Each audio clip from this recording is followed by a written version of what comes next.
നമസ്കാരം. നിത്യജ്യോതിഷത്തിലേക്ക് എല്ലാ മാന്യ പ്രേക്ഷകർക്കും സ്വാഗതം. ഇന്ന് 2025 ഒക്ടോബർ മാസം 23-ാം തീയതി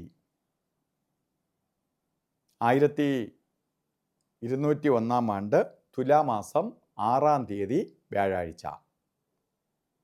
ഇന്ന് വിശാഖം നക്ഷത്രമാണ്. വിശാഖ നക്ഷത്രം നല്ല നക്ഷത്രമാണ്, ശുഭനക്ഷത്രമാണ്.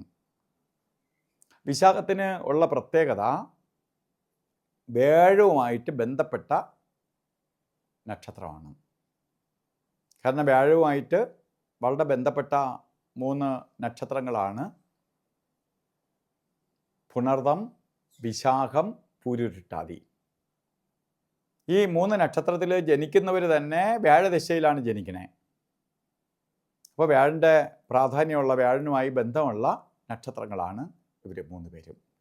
അപ്പോൾ അതിൽ വിശാഖ നക്ഷത്രത്തിലാണ് ഇന്ന് വ്യാഴാഴ്ചയായിട്ട് ഒത്തുവന്നിരിക്കുന്നത്. അത് ഇരട്ടി ഗുണഫലത്തെ പ്രദാനം ചെയ്തു തരും. എല്ലാ ശുഭകാര്യങ്ങൾക്കും അനുകൂലപ്രദമാണ്. അപ്പോൾ എന്ത് കാര്യങ്ങളും നമുക്കിന്ന് ചെയ്യാം. ചെയ്യുന്ന കാര്യങ്ങൾ വിജയത്തിലേക്ക് വരും. സാമ്പത്തിക നേട്ടം ഉണ്ടാവും. ഐശ്വര്യപ്രദമായ അവസ്ഥകൾ വന്നു ചേരും.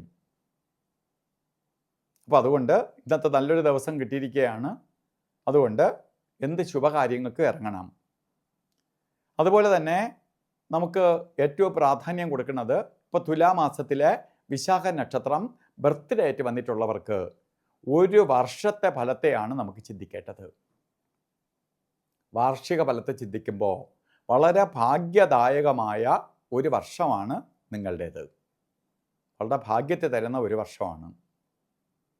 സാമ്പത്തിക നേട്ടം, സാധാരണ ഊഹ കച്ചവടങ്ങളിലൂടെ അവർക്ക് അപ്രതീക്ഷിത ധനം വന്നു ചേരും. അതായത് റിയൽ എസ്റ്റേറ്റ് ആവട്ടെ, ഷെയർ മാർക്കറ്റ് ആവട്ടെ, മറ്റ് ലോട്ടറി അതുപോലെ ബന്ധപ്പെട്ടതാവട്ടെ, ഇങ്ങനെ അപ്രതീക്ഷിത ധനം നമുക്ക് വന്നു ചേരും. മുടങ്ങിക്കിടക്കുന്ന പൈസ തിരിച്ചു വരും. ബിസിനസ്സാദി കാര്യങ്ങൾ ചെയ്യുന്നവർക്ക് അപ്രതീക്ഷിതമായി ധനനേട്ടം വരും. തൊഴിലിലെ പുരോഗതി വന്നു ചേരും. അങ്ങനെ മൊത്തത്തിൽ പറഞ്ഞാൽ സാമ്പത്തിക പുരോഗതിയും സാമ്പത്തിക നേട്ടത്തിനും ഒക്കെ ഇടവരുന്ന ഒരു വർഷമാണ് നിങ്ങൾക്ക്. അതുകൊണ്ട് നിങ്ങൾ എന്തെങ്കിലും സംരംഭങ്ങൾ ചെയ്യുന്നവരാണെങ്കിൽ ആ സംരംഭങ്ങളിൽ ഡെവലപ്പ് ചെയ്യാൻ ശ്രമിക്കണം. അല്ലെങ്കിൽ പുതിയ എന്തെങ്കിലും സംരംഭം തുടങ്ങണം. ചെയ്യുന്നതിനെ ഡെവലപ്പ് ചെയ്യാൻ നോക്കുക. അത് നിങ്ങൾക്ക് നേട്ടത്തിന് കാരണമായി ഭവിക്കും. ഇന്നും ഓരോ കാര്യത്തിന് ഇറങ്ങുമ്പോൾ രാവുകാലത്തിന് പ്രാധാന്യം കൊടുത്തുകൊണ്ട് മുന്നോട്ട് പോകണം. രാവുകാല സമയം 1:30 മണി മുതൽ 3 മണി വരെ എന്ന് കലണ്ടറിൽ രേഖപ്പെടുത്തിയിട്ടുണ്ടെങ്കിലും 1:30 മണിക്ക് രാവുകാലം തുടങ്ങൂല. 1:37 തുടങ്ങും. 7 മിനിറ്റിൻ്റെ വ്യത്യാസമേ ഉള്ളൂ. അത് 3:05 തീരും. 5 മിനിറ്റിൻ്റെ വ്യത്യാസമേ ഉള്ളൂ. കുറഞ്ഞ സമയങ്ങളാണിതൊക്കെ. അപ്പോൾ ഈ സമയം നമുക്ക് ഏകദേശം രാവുകാലവുമായിട്ട് ബന്ധപ്പെട്ട് തന്നെ പൊയ്ക്കൊണ്ടിരിക്കുകയാണ്.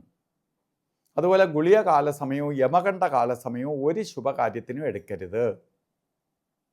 രാവുകാലം നമുക്ക് യാത്രയ്ക്ക് മാത്രമേ ബാധകമുള്ളൂ എങ്കിലും ഗുളികനും യമകണ്ഠനും ഒരു ശുഭകാര്യത്തിനും എടുക്കരുത്. ഗുളികകാല സമയം വരുന്നത് 9:13 തൊട്ട് 10:41 വരെയും യമകണ്ഠ കാല സമയം വരുന്നത് 6:17 തൊട്ട് 7:45 വരെയും. ഈ സമയം ഒരു ശുഭകാര്യത്തിനും എടുക്കരുത്. ഇന്ന് നമുക്ക് മുഹൂർത്തമുള്ള ദിവസമാണ്, നല്ല ദിവസമാണ് എങ്കിൽ പോലും നമുക്ക് എന്തെങ്കിലും കാര്യങ്ങൾ ചെയ്ത് അല്ലെങ്കിൽ കുറച്ചുകൂടി ശക്തമായി ചെയ്യണം എന്ന് ആഗ്രഹിക്കുന്നുണ്ടെങ്കിൽ അഭിജിത്ത് മുഹൂർത്തം എടുക്കാം. അഭിജിത്ത് മുഹൂർത്തം 11:45 തൊട്ട് 12:33 വരെ 48 മിനിറ്റിൽ ഒരു 4 മിനിറ്റ് ഒഴിച്ച് 44 മിനിറ്റും അനുകൂലപ്രദമാണ്. അതുപോലെ ഓരോ കാര്യത്തിന് ഇറങ്ങുമ്പോഴും വസ്ത്രധാരണത്തിന് പ്രാധാന്യം കൊടുത്തുകൊണ്ട് പോകണം. ശുഭ്രവസ്ത്രം ധരിച്ചുകൊണ്ട് പോകണം. അതായത് മഞ്ഞ മിക്സായിട്ടുള്ള കളറോ അതുപോലെ ഗോൾഡൻ കളറോ ഒക്കെ നമുക്ക് യൂസ് ചെയ്യാം.